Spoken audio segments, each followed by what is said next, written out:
পক্ষ থেকে লাল গোলাপ শুভেচ্ছা, ছাত্র দলের পক্ষ থেকে লাল গোলাপ শুভেচ্ছা, ডাবলু ভাইয়ের পক্ষ থেকে লাল গোলাপ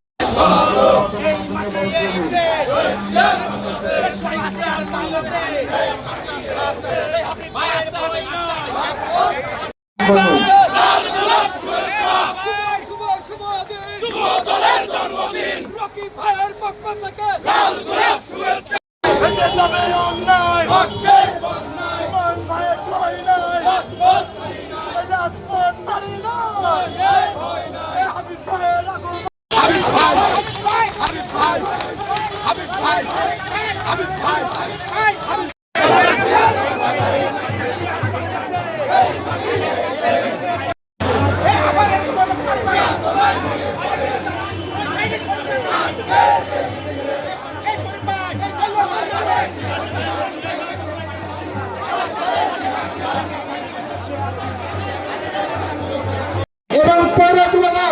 আপনারা অনেক সহযোগিতা করে আজকের গ্রামে মুলাডুলি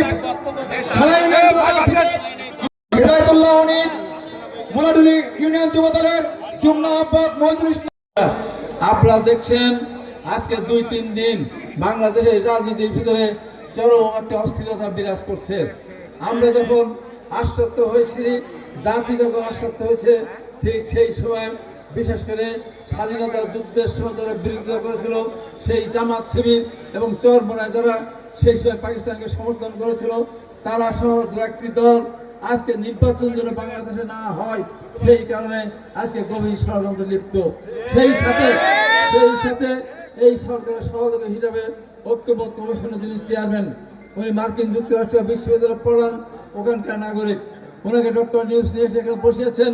যেদিন ওনাকে বসিয়েছিলেন সেদিন আমি তীব্র প্রতিবাদ করেছিলাম, ওনার ঐক্যমত কমিশনের চেয়ারম্যান হওয়ার কোন রকমের কোনো যোগ্যতা নেই।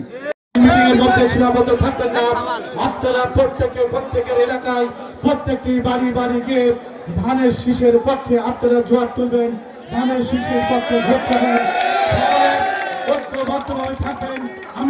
আজকের এই যুবদলের প্রতিষ্ঠা বার্ষিকী উপলক্ষে আমাদের ছাত্রী যুবদলের সদস্য সচিব, ছাত্র দলের সাবেক সফল নেতা আলী আমাদের মাঝে যে চক্রান্ত হচ্ছে, আমরা যারা চান এই সর্দি আটগরিয়ার মানুষ তারা যেন এই ঐক্য যেন আজকে যুব দলের মাধ্যমে ঐক্য করা হয়েছে সেই ঐক্যকে রক্ষা করব এবং সামনে যে ধানের শীষের প্রতীক সেই প্রতীককে ভোট দেওয়ার জন্য আমরা উন্মুক্ত থাকবো।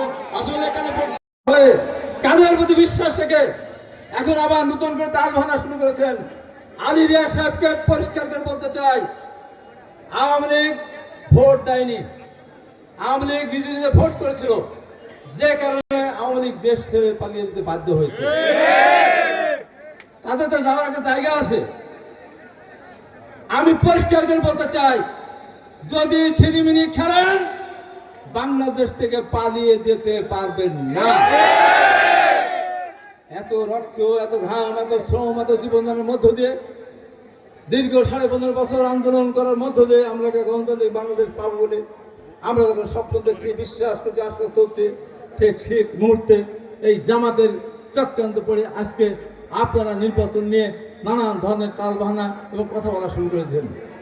আপনারা চ্যালেঞ্জ করতে যাচ্ছেন যে গণভোট আগে হবে, নির্বাচন আগে গণভোট হবে, এর আগে বলছেন যে স্থানীয় সরকার নির্বাচন হবে। বিভিন্নভাবে তালবাহানা করে আপনারা কাটানোর চেষ্টা করছেন। আমরা পরিষ্কার করে বলতে চাই, নির্বাচনের দিন গণভোট হবে, তার আগে হবে।